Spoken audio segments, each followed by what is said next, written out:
Annyeong ya Robun. Selamat malam para pendengar setia Kancilan Podcast. Apa kabar? Aku harap kalian dalam keadaan yang baik-baik saja ya. Sumpah sorry banget, udah lama nih gak buat konten. Hampir berapa bulan ya? Terlalu lama deh hiatusnya, sorry banget ya. Aku harap kalian tetap inget sama Kancilan Podcast yang nemenin malam hari kalian. Gimana nih, kali ini aku harus lebih rajin bikin kontennya supaya bisa menyapa kalian tentunya. Kita hari ini mau bahas apa ya? Karena aku bakalan cerita aja ya, karena emang udah lama aku gak ngobrol sama kalian kan. Jadi sebenarnya aku kemana aja sih selama ini? Ya yang kalian tahu sebenarnya aku rada keteteran, rada sibuk juga sama kuliahku kan. Kayak aduh makin jadi mahasiswa tua tuh makin lama makin kayak absurd banget, gak jelas, makin tugasnya nambah gitu kan, deadline-nya mepet lah, pokoknya segala macem. Jadi aku lebih ke fokus dulu untuk kuliah, dan sekarang kan gimana ya, bisa dibilang udah hampir di tingkat atas, tapi aku lebih punya banyak waktu senggang. Ya udah, kita balik lagi ke dunia podcast.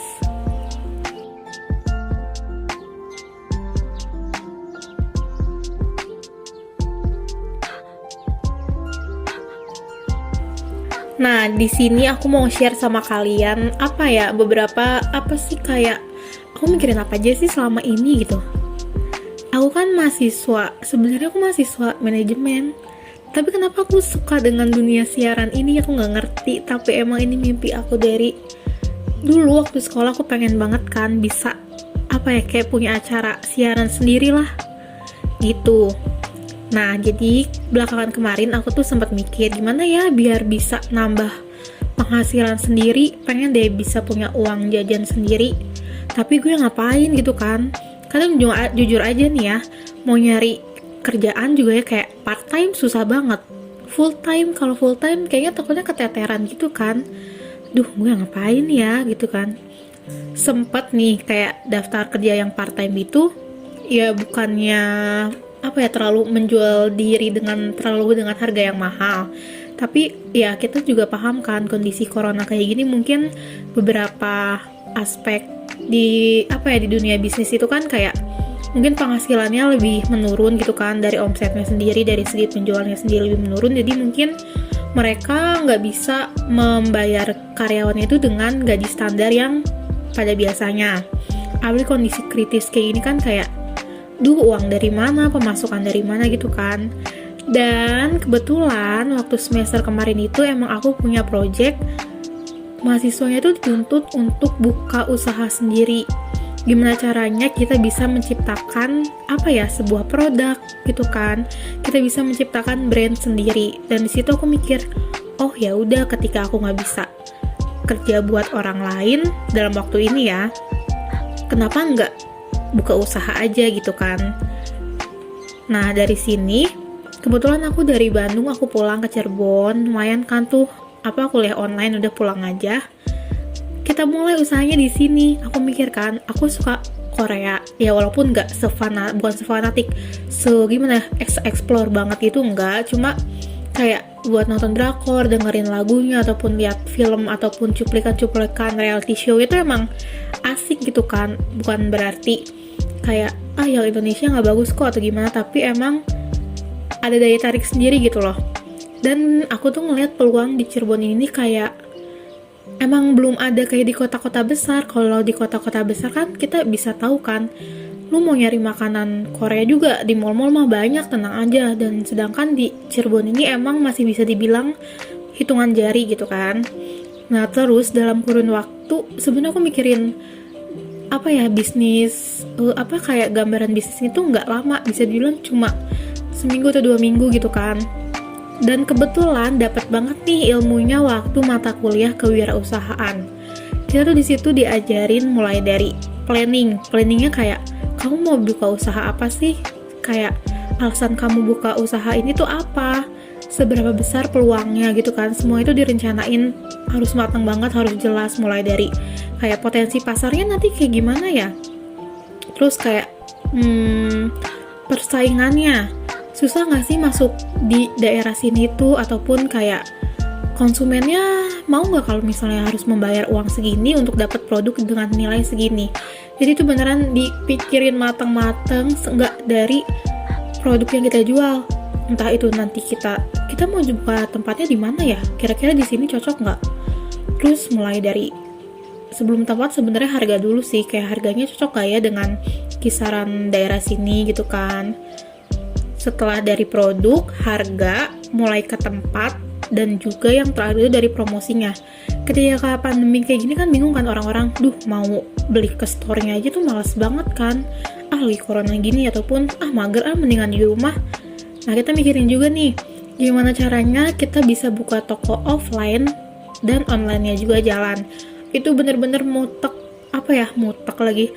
otak 2 kali, tau gak sih, karena kita emang udah harus ekstra kan kerjanya, online jalan, offline jalan gitu kan. Kayak keseharian tuh emang beneran pantengin di handphone, bener-bener kayak buat desain sendirilah, promosinya sendirilah, pokoknya bener-bener kayak ini bisnis gue yang jalanin sendiri gitu kan. Dan puji Tuhannya kalau misalnya ini harus dong ya, ketika bisnisnya ini menjadi lebih besar, kan nanti gue bisa rekrut orang gitu kan, bisa mempekerjakan orang, sehingga bisa membuka lapangan pekerjaan. Itu sih yang pengen gue punya selama ini, kayak bisa punya tempat nongkrong gitu kan, yang emang seneng gue kerjain gitu, nggak karena terpaksa ataupun karena males nggak ada kerjaan lain nih, pilihan lain, nggak, emang karena gue tuh ngelakuin ya emang yang gue suka gitu loh. Nah udah berawal dari situ, dari tugas kuliah, gue mikir kenapa nggak dilanjutin ya, lumayan juga kan. Gue ngeliat teman-teman gue juga suka dengan makanan Korea kok gitu kan. Apalagi kayak gue mikir kayaknya berani deh mereka kalau harus bayar dengan kisaran harga 10.000 ke atas gitu kan. Karena ya buat jajan makanan ringan gitu kan ya worth it gak sih gitu. Nah dari situ gue mikir kan, pengemasannya kayak gimana ya yang pantas dan emang kekinian gitu kan. Kalau dibawa kemana-mana tuh simple, jangan gampang tumpah kayak gitu kan. Dan selain itu juga kita harus bisa mastiin rasanya sih, ini yang rada bingung. Kadang kan gimana ya, lidah orang, kita sama-sama di Asia tapi pedesnya orang Korea sama orang Indonesia tuh beda gitu loh. Nah di situ sih tantangan tersendirinya, gimana rasa yang kita buat itu emang harus pas di lidah orang Indonesia.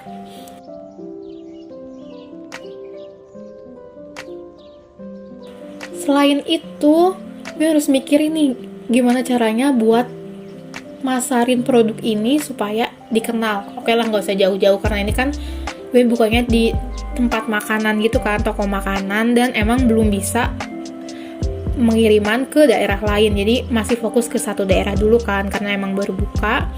Gimana caranya mereka tuh emang udah kenal produk gue gitu.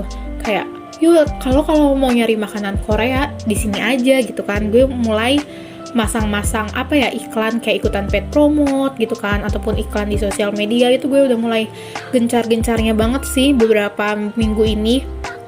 Dan sumpah feedback ke kitanya tuh emang gede banget gitu kan. Yang biasanya mungkin lu cuma nge-order kayak 3 orderan doang, tapi sehari tuh bisa jadi 5, bisa bener-bener 2 kali lipatnya gitu. Ya walaupun kan kita bisa mikirnya gini perbandingannya ya, kalau gue pelajarin, lu masang iklan di Facebook, di Instagram, ini dengan dengan aplikasinya langsung gitu kan, itu bisa 50.000 dengan jangkauan 1.000 followers. Sedangkan kalau lu ikutan paid promote gitu kan, biasanya kan ada mahasiswa ataupun organisasi yang buka paid promote itu, misalnya kisaran 30.000 followers, lu masang cuma 30.000 rupiah. Ngerti gak sih? Kayak itu tuh udah hampir berapa kali lipatnya. Jadi ya saran gue sih emang lebih efektif ikut paid promote sih, karena jujur aja kalau misalnya Instagram mungkin emang kita lebih mudah dalam artian gini, lu mau masang iklan jangkauannya ke siapa itu bisa kita atur, usianya berapa aja, wilayahnya siapa aja, berapa aja, tapi mungkin kan kita nama ini masih usaha rintisan kan, kita belum punya modal yang banyak gitu kan, dan kita belum punya apa ya bisa bilang kayak nama merek yang kuat gitu. Jadi ya udah kita ikutnya yang emang bener-bener low budget aja, tapi effortnya yang lu dapet juga bagus gitu kan. Nah lanjut dari itu, udah kan udah mikir dari situ, gue mikir lagi kayak ntar kita nyari bahan-bahannya gampang gak sih gitu kan. Apalagi ada beberapa bahan yang apa ya bisa dibilang sambalnya gitu kan kayak harus apa ya, kayak harus bener-bener original gitu, karena gue pernah buat ya, dan rasanya tuh emang nggak apa ya nggak mirip lah gitu, dan emang lebih enakan kita beli yang orinya langsung gitu. Selain dari itu apa ya, gue ngerasa kayak jujur aja sih ini mah lebih membagi waktunya tuh harus emang bener-bener ketat banget. Kayak nih pagi lu ngurusin bisnis lu, siang lu harus kelas, sore lu harus misalnya nugas, belum lagi malam gitu kan, kayak emang bener-bener pokoknya kayak udah udah seharian tuh emang full gitu kan, full banget.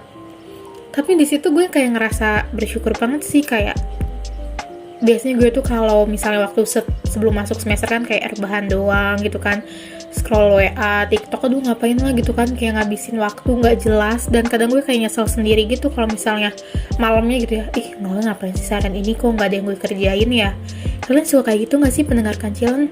Kayak tau gitu gue tadi pagi lebih efektif ya, tau gitu gue nugas, ataupun tau gitu gue ngapain gitu kan, kayak ada aja gitu ya hal-hal yang buat kita nyesel.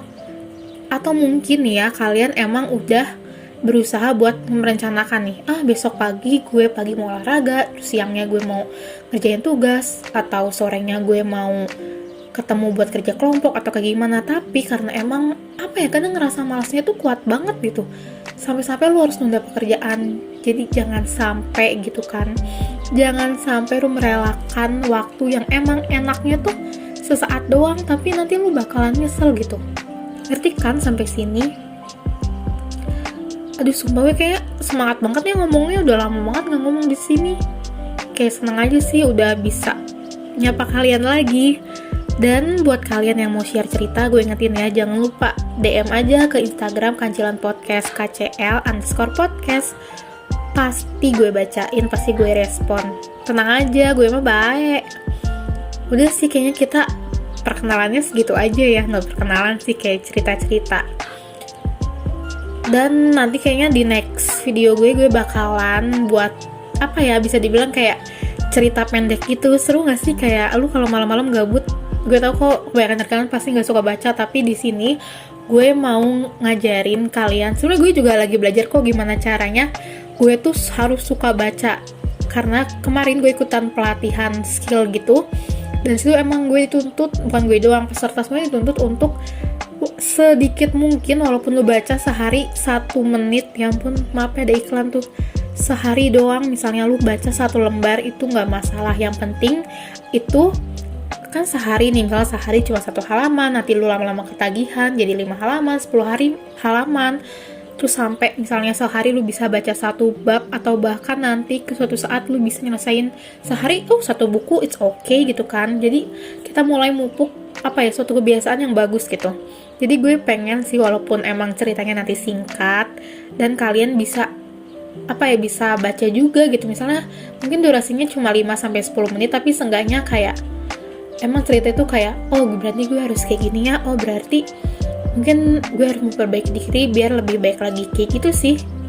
Jadi mungkin nanti gue bakalan selang-seling antara dimana ada emang bener-bener pure podcast buat cerita, buat saling share, dan juga ada emang gue buat cuplikan video gitu untuk yang cerita gitu. Oke, pendengar setia Kancilan Podcast, mungkin segitu aja sih yang bisa gue sampaikan hari ini. Semoga malam lu baik ya, baik-baik deh, udah jangan galau, jangan risau. Buat yang ada tugas kerjain buruan, buat ada yang deadline kerjaan sok atuh kelarin ya, supaya semuanya bisa beres dan lu bisa cepat istirahat dan besok semangat lagi ngerjain aktivitasnya. Oke, pendengar setia Kancilan Podcast, Sampai jumpa di lain kesempatan. See you.